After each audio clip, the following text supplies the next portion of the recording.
There you go. Yep, thank you. All right, ready? Yep.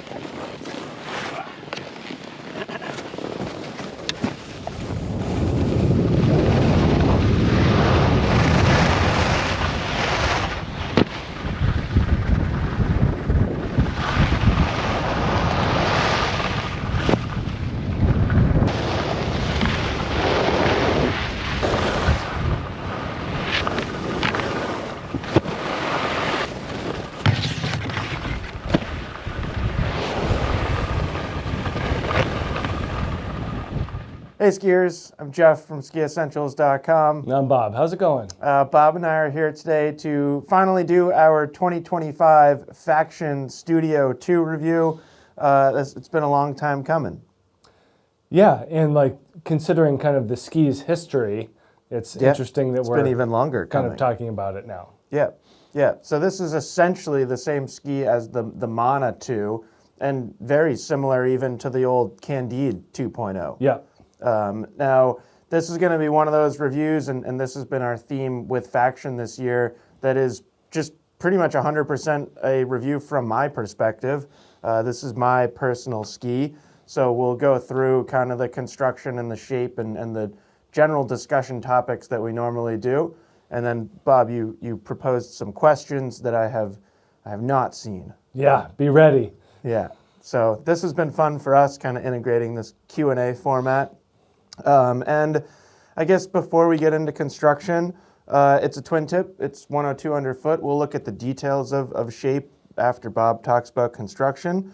But it's essentially supposed to be a little bit more freestyle focused than the Prodigy line. So a lot of people are familiar with the Prodigy line. That's also a twin tip. We did the Prodigy 1 review earlier in the season. Studio as a collection is going to be more symmetrical and draw more kind of influence from the park world. But, you know, a lot of people ski park on Prodigies too. So Yeah. kind of sort of splitting hairs, I suppose, but they're very different in how they ski. Yeah, and like I didn't even know that when we skied on the Mana when it That came it was more out, park that it was focused. more symmetrical and more park oriented. Yeah. It was pretty interesting seeing as though I'm not that type of skier. Yeah, sure. Even the benefits of that. So Yeah. pretty interesting stuff. I think that's like all we need to say before we get into it. Anything you got, Bob? I don't think so. So you want to take us through construction? Sure. You know, they do a nice job with building a quality ski, this Faction company does. They're handmade in Austria. They call it premium. Premium. They call this a premium twin tip. That's a good thing to put out there. Which Yeah. I was thinking about this as I was writing. The words premium and twin tip are not often used in the same sentence. Like brands don't like hang Right. their hats on like, we built a premium twin tip. It's generally like, here's a twin tip. It's a good ski. It's very affordable. Right. So, sorry. No, but I think that that's important. And each faction that we've talked about, my Dancer 2, the Yep. Prodigy 1, this Yep. this Studio, are all really high quality skis. And we each noted each time that we were surprised at how little wear and tear that they look like. They look still brand new. I mean, they don't look brand new anymore, but they look really good Yeah. for how hard I've skied those. Yeah. So I think that's worth noting Yeah. when you're kind of debating about skis is which one is kind of a higher quality. Yeah. And I would definitely put in a big vote for these Faction skis. Been really impressed so far with how well they're made. I agree. Lightweight poplar wood core, carbon stringers that extend vertically throughout the ski, and then a carbon and rubber stomp pad, which to the best of my knowledge is the middle 60 centimeters or so of the ski right. on either side. So there's a strip of carbon infused rubber on either side. And that's going to give it a little bit more damping while the carbon is meant for more energy. They also use their XL edges and then their XL sidewalls. And that's something that I think is worth noting. And we talked about this with the other Faction skis, is there's just more sidewall material.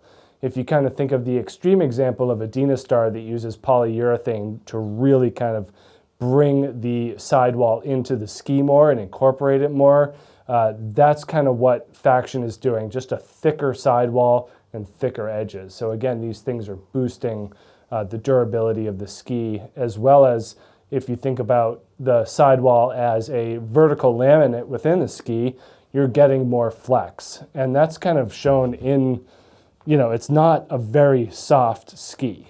No, not at all. There's definitely some stiffness here. Off the top of your head, can you think of a twin tip that's stiffer? In a 102, not really. Anything. Bring it out to anything. Yeah, sure. That we haven't talked about yet is pretty stiff, but Sure. that's, and these are mostly just more wood core skis. Just so you know, Bob, I'm going to beep out what you just sorry. said. I think that when you... Also, I would say, I think you mentioned it, but that's not really a twin tip. I know, but you had said open it up to anything. Sure.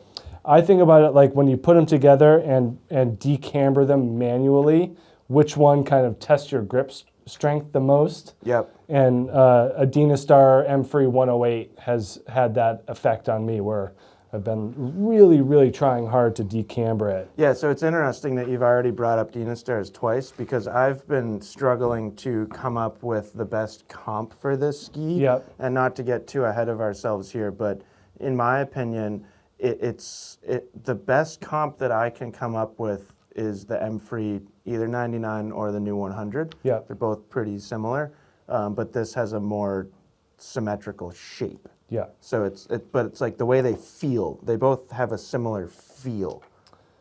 Yeah, I felt that as soon as I did my little grip test. Yeah. I was like, oh, that's Dynastar-ish. Yeah, and then I want to give some credit to I think carbon rubber stomp pad, and then the way that Dynastar uses that PU is accomplishing similar things like you alluded to. Yeah. So. 1,864 grams on the scale here in the 178. Their website notes 1,800, so that's within Plus or the minus realm. 50. Yep. And mostly a full sidewall. We really only transition to cap at the very, very end of the tips and through the tails here, but really mostly a vertical sidewall ski. Even the sidewall actually does extend even in those portions that you were calling cap. It's just very, very, very thin. Yeah. And that slight cap construction is where a ton of that durability is coming from, which is, I think, really cool to see in the twin tip. Yeah, the very ends for sure. And that's kind of where you're going to see more wear and tear, I think, other than your rail zones underfoot. Yeah, I agree. But that's pretty much it for construction. They built a strong, durable, stiff ski without metal. Yeah, and I know you might be watching this and thinking to yourself, well, I recall skis looking stiffer than this, and it's really it's among twin tips, but still, that is a robust, strong ski. Yeah. That is no slouch by any means. So I guess transitioning into shape here, like I said, it's more of a freestyle influenced ski, and you definitely see that in its shape. Something that I think is really great, and honestly, I feel like it's like snowboard companies talk about this more often than ski companies. So the rocker is symmetrical. The rocker camber rocker profile is symmetrical, but the side cut is not. So in a snowboard world, I'm going to get this wrong, but I believe that would be a directional twin. So that's kind of how it is symmetrical, but only in this way, not in side Not cut. in this way. Correct. Yeah. Yeah. Bad visual representation. So decent amount of tip rocker up here. One thing that I think is important to point out in this ski is it does it straightens out through the shovel here, but there's not much that I would call early taper. And then what you were saying, Bob, the camber, it's not very high rise, but it's robust. Yeah. It's and we can get into that when we talk about performance. And then back here in the tail, again, same amount of rocker in the tail as in the tip, but there is a 4 millimeter difference in side cut dimensions. So 131, 102, 127. So that's where you're getting, you don't really see too many symmetrical twin tips anymore, especially when you get wider here into 102. And that's by design. They're trying to keep its park performance, its freestyle performance kind of as high as they can while still retaining good all-mountain versatility, basically. Yeah. It's truly like a blend of a park ski and like a free ride ski, which I think is really cool. And then last thing I'll say before we get into your hard-hitting questions, Bob, there are 3 potential mount points, or at least faction marks that there are 3 potential mount points. I suppose there are infinite potential mount points almost. So you have new school, which is the furthest forward, and then progressive, and then classic. I couldn't remember, so I measured earlier today. New school, that's where I have my bindings mounted, although at 39, I feel like at some point somebody's going to get mad at me for using the new school mount point. I like how they name it and don't just say +3 or +4. I like how they give it a mild description. I kind of agree. So new school, progressive, and then classic. And if you are interested what those corresponding numbers are, where I have it, the new school line is -3.5, and then essentially you're going 2 centimeters back in each of those concurrent marks. Yeah. So classic would be about 7.5, which is generally what I consider classic on most skis. You see that a lot. Yeah. So that's about it, I think, for shape. There is an elliptical side cut. Yeah. So I was going to ask if you thought, this wasn't part of my hard-hitting questions, but it has come up in the discussion. How do you think those different mount points affect that radius and that elliptical side cut? Probably not much. Not a whole lot. I don't think. Like moving my Dancer 2s back to the traditional point, or classic, really kind of made it feel like it opened the turn radius. Like broadened Longer, it? yeah. Well, that would be, that's the only thing I was going to say is, and I don't know this for sure because I've only been on new school, but I would venture a guess that where I am, you get a little bit quicker engagement out of the shovel. Yeah. And because it's a tighter radius up here, you're actually potentially getting a quicker turn, but I'm not willing to really You're not going to put money on it? No. All right. But I do think that there's a benefit to that elliptical radius, which I assume that we will talk about. Yep. Are you ready for your hard-hitting questions? Yeah, is there any chance that you formed them into 3 categories that involve on-piste, off-piste, and park? Kind of. Perfect. I have park and then skiing. Okay, So sure. That's backwards than I had organized my footage prepping this edit. But well, I will read them the other way then because they don't really go against each other. perfect. So that's good to know. That'll save me at least a couple minutes. All right, skiing. Perfect. Is there enough power here to generate a strong and stable carve? If you're thinking someone maybe in between our sizes, so 5'11", 6 foot, 180 pounds, I would say like above average size skier. Yes. In like a pure carve turn on firm snow. Like if you're thinking on piste, we're at a 102 without metal. Yep. Okay. Yeah, it's quite good. Then that's one of there's a couple things about this ski that surprised me. There's a ton of things about it that are really good that didn't surprise me at all, and I'm sure we'll get to those too. But one of the things that really surprised me is how well it carves at speed. And it's like, when you go to Faction's website and you read their description of the skis, they use a lot of words like speed and power. Yeah. And I feel like sometimes those words are used and you're like, okay. The classic, you can go in the trees and then you can rip high speed carves on groomers. And you're like, it's often just thrown out there without any merit. But these truly, they love going fast and they love being in a carving format. And it's it's all the stiffness.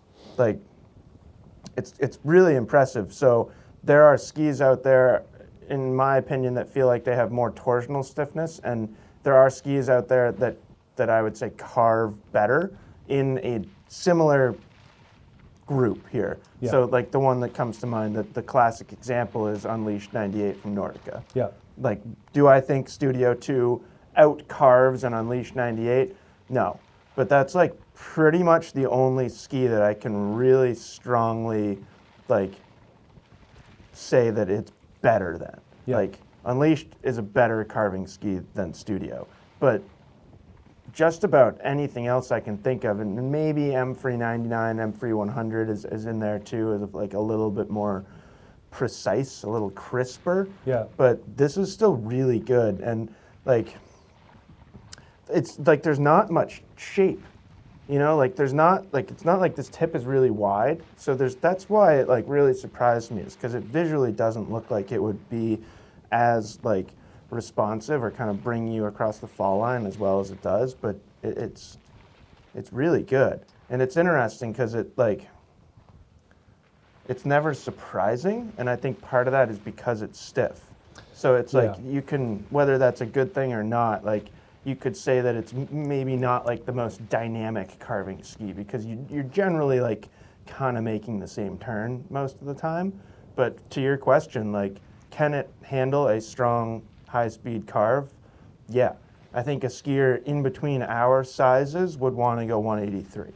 Yeah. This is a 178, which works well for me, but even there have been situations where I wish I had it 183. Yeah. So You kind of touched on it there in terms of that changing turn shapes. yeah. So we're dealing with, I believe it's a 19-meter turn radius. that is you're correct. stated. Yeah. Does it like to diverge from that, or how easy it is to go from, long turns to short turns? We talk about this with like a Mirror's core. It's very, very happy in its turn shape. Yeah. And then when you open it up or shorten it up, there's a little pushback. So yeah, I would say it's similar with this. It's pretty happy just in its turn shape. Yeah.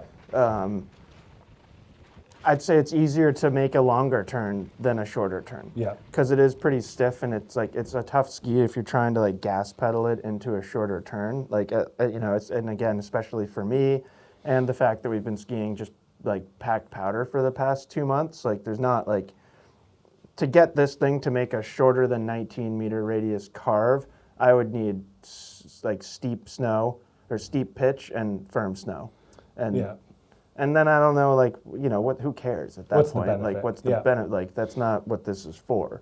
So, yeah, it's actually like, and I'm sure we'll get into this too when we switch to off-piste or whatever, but like, it's different when you go off trail. So, like, on a groomer, I find it's like just gonna come across negative, and that's fine, but it's like fairly one-dimensional. It like really likes to carve and really likes to go fast. It really likes to do the exact same things going switch, but then like that's what it likes to do on a groomer, Right. And that's like pretty much it. Yeah. But when you get off trail, that's when like it really comes alive. Whether you're and not to say that it's dead on a groomer. I think like the opposite of that. I've been very impressed by it on a groomer, but its versatility kicks up significantly as soon as you take it off trail or as soon as you get it into the park. Cool. And how do you think that the more symmetrical nature enhances or takes away from the on-trail performance? That's different for different skiers. Yeah. You know what I mean? So like the fact that it is more symmetrical for me is arguably a benefit on trail, because I really like skiing that way, and I don't know, I often ski with a little bit more of an upright stance and a little bit more centrally weighted and not necessarily driving my shovels. So for me, it works really well. I would say if our classic kind of high level on-piste carver example is often Ryan Daniel. Yep. If you took someone like him, like strong race background and really like drives the front of his skis, I would say even if you put him at the classic line, he would probably not love it. All right. You know what I mean? Yeah, totally. Because it's just it's different. Like if you skied an Enforcer 104 comes to mind quickly. I don't really know why. But if you skied that and then skied this, and if you're a Enforcer skier and then you skied this, you'd be like, that's weird. Right. One, because it's like a lot of width behind you, and then two, just like the overall symmetry of it for some skiers just isn't going to feel great. Yeah. Moving to off-piste, and this is kind of a mix actually. Do you think that this ski is a better carver or a better floater? Whew. That's the hard-hitting question Well, there. it's a 102. You've been talking about the carving performance. Yeah. Like, I feel like there's got to be one thing that it does. It doesn't have to be night and day. I'm gonna say that it's a better floater, Okay. because that has been, like, that's the other thing that has really surprised me about this ski. Is there's two things that I did not expect when I look at its shape, and one of them is carving, and the other thing is good float or good powder performance. And there's a few different things going into that. One, it's 178, which is I pretty much always for a powder ski want to be 185-ish, 184, whatever, but longer than this. It's also pretty centrally mounted, which I don't always like in a powder ski. And then the tip to me doesn't scream flotation. Right. It's not popping you up out of the snow. Exactly. But for whatever reason, and I give a lot of credit to the stiffness and the way that they design the subtle amounts of taper combined with the rocker, it does float really well, surprisingly well. And then I don't know if I'm getting ahead of myself or skipping to another question, but the dynamic nature that it lacks on a groomer, I don't know why or how it has as much versatility in deep snow as it does. Yeah. But it makes any turn. Well, I was done with my questions about off-piste, so whatever perfect. extras you're putting on this is all good. It's crazy, it's super flickable, but then stays really composed. Yeah. You know what I mean? Some skis, you can flick them out, and then it's they don't feel great, trying to get them back. I don't know, an old Whaler 100 or something like that. Yeah. That ski is so maneuverable, but then it can get bounced around. This, you can put it completely sideways in deep snow, and it never feels hooky or catchy. And again, I think it's just because it's so straight. Right. It's it doesn't really make sense why it's as good as it is in soft snow. And honestly, we've got some pretty good soft snow footage, and I think I mentioned this before in something else that we did. I skied it way back in early December on a coaching day, and I didn't film at all. But there was 10 inches of pretty heavy snow, and I was on this, and I was this is gonna be a handful. Right. And I had one of the best days that I've had all season, and was just blown away, and was literally getting heavy face shots, and the ski wasn't catching. Yeah. Which is crazy to me. Nice. Yeah. Want to talk about the park? Yeah. This is a similar question about the symmetry. How does the symmetry of this ski enhance or take away from the park experience? The symmetry just enhances for sure. Yeah. Yeah. I mean, I feel if anything, if you were a pure park skier, you could actually maybe go 1 centimeter further forward than I am. So that would be -2.5? Yeah, I don't know that I would go full true center. I don't really know why I wouldn't, but I don't think I would. But yeah, I mean, the symmetrical rocker, I think, works really, really well in the park. Had you thought about moving your mount point? No. No, you set it and that was good and that worked fine? Yeah, other than just 30 seconds ago when I thought about moving it forward 1 centimeter. Yeah. But no, to me, there's no reason to move it because I've skied it everywhere. I've skied it on groomers, I've skied it in deep snow, and I've skied it in the park, and it handles all of those things better than it should. I mean, the park, it's set up for the park, so it does that as intended. Yeah. But it handles a groomer and it handles deep snow, in my opinion, better than it should, considering it's a -3.5 mount point. It's 102 underfoot. Is it too wide for a dedicated park ski? Yes and no. For some skiers, yes. For some skiers, no. I would say it depends on your goals and kind of your age and your intentions. But great question, because a bunch of the kids that I coach ski the Studio One. Yeah. And they are they ski the park more than 50% of the time that they're on the mountain.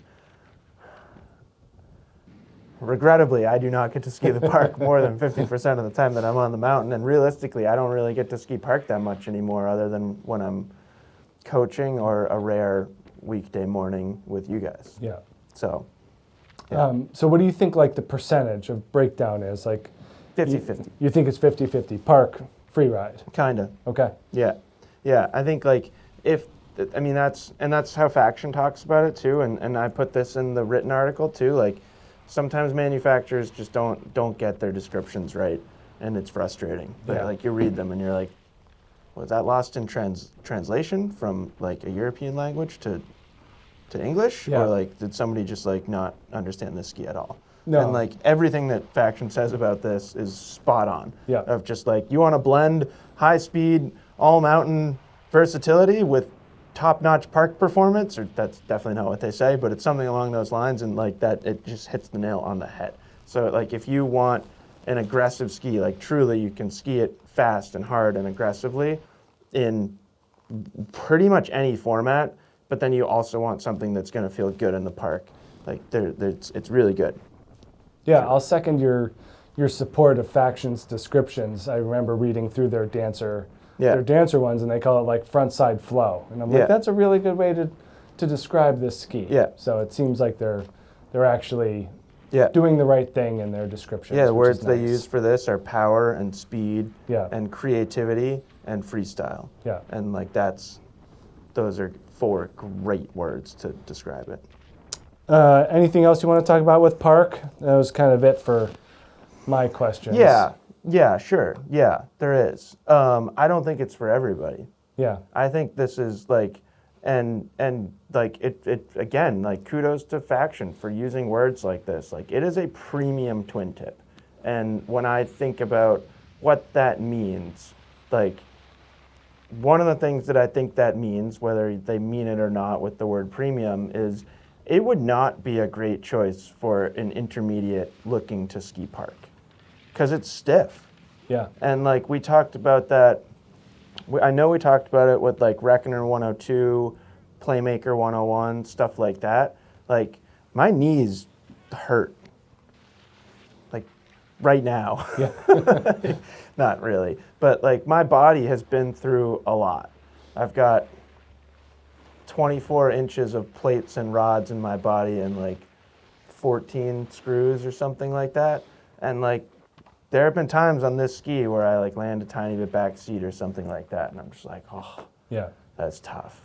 So like there's not much forgiveness to it. And to be honest, there's not much forgiveness to it in the rest of its performance either. I would say its soft snow performance is surprisingly the easiest thing that it does, but on a groomer it doesn't feel like forgiving, and then in the park it doesn't feel forgiving. So to me it's like, and again, like this is what Faction says, like if you are a good skier and you ski fast and aggressively, this is your park ski. Yeah. If you're new to park or if you're not a super aggressive skier, then I don't think it's the best thing for you. And to be honest, like it is not the best park ski for me. I fully appreciate its performance and I fully enjoy it. I am honestly looking forward to not skiing it in the park. But that's where that 50-50 For a while. breakdown comes from. And it's also where like, take a 29-year-old instead of a 39-year-old. Yeah. Like, I think that's a better fit here. Right. Where like skis like the Playmaker 101, a little softer. I don't need to land a massive, massive jump. I don't, Yeah. you know, for me it's basically a battle of not losing tricks rather than like pushing my limits. Yeah. So that's where like, so yeah, I do think like, yeah, that's, I wanted to put that out there. It's like All right. it is a high level ski, and it's best for like even the Unleashed 98 I think would be better for that like new-ish to the park skier, because that ski's actually slightly softer longitudinally. Yeah. So Well, you're starting to really infringe upon my next few questions here with those latest comments. So well, we spent We'll a lot push- of time. We spent we'll a lot of push time on together. through. Okay. let's move on to some comps here, Jeff. Yep. I'm going to read my list that I came up with. Okay. And I want you to pick out like 2 of them and then do kind of a better than, worse than thing. All right. I just picked 2 out of your list. Out of my list to Okay, talk about. sure. We don't have to talk about them all. You're not going to talk about that ski that we can't talk about, are you? Nope, it's not on here, but I hope that some others aren't. Perfect. All right, so I have a Faction Prodigy 2, a Playmaker 101, a Nordica Unleashed 98 CA, an Armada ARV 100, a Dynastar M Free 100, a Rossignol Super Black Ops 98, a Rossignol Sender Free 100. Sure, you can talk about that one. A Line Chronic 101. So many skis. A Candide 101, and a Head Oblivion 102. What exactly do you want me to do here? I want you to pick 2 of them. Yeah, you can have the list. I mean, we already kind of talked about Do like one similar, one most similar, and one most different on that list. Out of your list? Yeah. And feel free to throw in a wild card there if you want. So, like, I already talked about how M Free 99 and 100 I think are great comparisons to this ski. I actually think Chronic 101 is too, although it does feel, that ski is more supple in the tips and tails. Like the tips and tails get pretty soft where these don't. Kind of going through your list here, it does have some similarities to Unleashed 98 CA. Their shapes aren't dissimilar, and then like their feel is similar, I guess, but this is way stiffer. It does feel a little bit like an ARV 100, but again, it's stiffer, and then that ski has more taper. Yeah. But for whatever reason, they sound very similar, and like they feel the same. They feel the same, Yeah. like the top sheet and everything, like kind of feels like the same thing. So I would, I like. That's actually a pretty interesting one to bring up, but again, like that ski leans more towards forgiveness and true like playfulness, I think, in a traditional sense. It's actually quite similar to Black Ops 98. Like if you took, it's like a Black Ops 98, but it's lighter and it's more symmetrical. Yeah. But like the power that they achieve, I think is kind of similar. I also feel like the 50-50 thing, like park to free ride with that Black Ops is exactly. kind of similar. And then like the only other one that I'll bring into here, Candide 101, that ski, like obviously they have some similarities because they're kind of like based on the same ski, sort of. There's a lot of, like, the DNA is pretty similar. But this feels considerably more robust, quieter. Yeah, I felt the same way. Yeah, so that's it. I hope I did okay there. That's fine. And then just a couple more here, more of like a who is it for, who is it not for.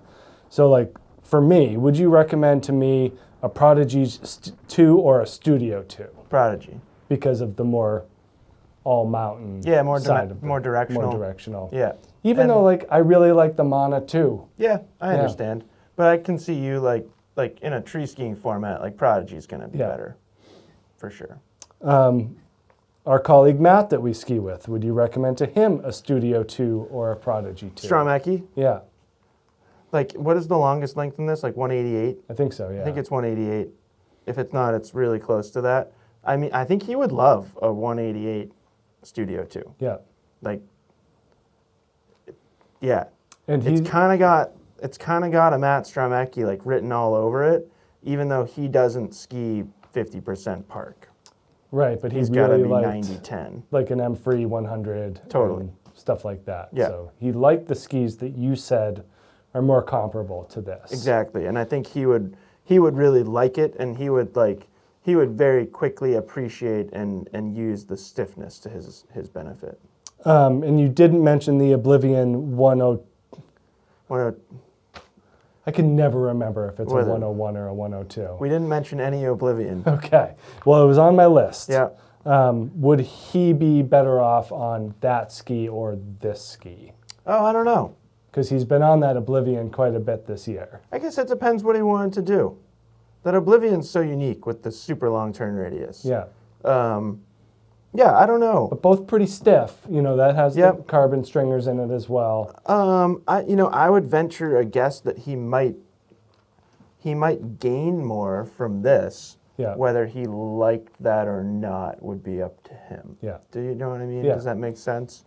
Like, I think this is a little bit more encouraging of certain things on snow, where Oblivion can, at least for me, like doesn't always feel particularly encouraging. I would say that this studio is a little bit more encompassing than that Oblivion, which is I think so. a little bit more Yeah. divisive. Yeah, I think that's true. And then, like you had mentioned, the question is, who is it not for? And you had mentioned kind of a beginner and intermediate park skier. Yeah, I mean, the other thing that it's not for is like if you don't ski switch, then there's no point. Yeah. So it's not for a directional skier that doesn't ski switch, emerging park skiers. I even think you could say like if you don't ski park, Forget it. it's not. Yeah. It doesn't make any sense. Could you get on it and enjoy it? Absolutely, certainly. Like you can get on it and enjoy it, as has been proven. But like, yeah, I don't know. I don't necessarily think so. All right. That was it. Those are all my hard-hitting questions. Sweet. Yeah. That was fun. It's been really fun for me. I am moving into another ski to take this ski's place as like my long-term testing. Actually, a couple other skis are going to kind of take this ski's place, but it is absolutely going to stay in my roof box. Yeah. I like those skis. Like for me, it's the back of the truck ski. I can fit 4 pairs of skis in my roof box. Yeah. And for the remainder of the season, this will be one of them. And spoiler alert, they're basically all 100 underfoot twin tips. Yeah.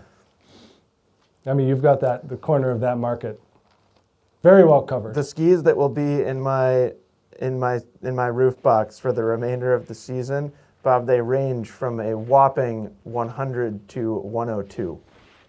Good to keep it diverse. Yeah. And I joke a little bit. I'll go outside that, but that's also not. It's not a lie. It's not a lie. Yeah. No. Yeah. So that's it. The last thing that I'll say is we did actually get to ski the 2026 Studio 2, which does not change, but gets a snazzy new top sheet graphic. So I don't know how it's snazzier than this, especially with that binding combination. I think I just always say that everything gets a snazzy new top sheet graphic. I think that's just my subconscious go-to when I announce that a ski has a new graphic. I say that it's snazzy. Although what I would have done if I were you is try to source 2 purples for the bindings and traded someone the blue. It's kind of too late now, Yeah. but yeah, I hear you. So anyways, here's some footage of the 2026 ski that does not change structurally. And yeah, let us know if you have any questions, and we'll talk to you soon. Bye.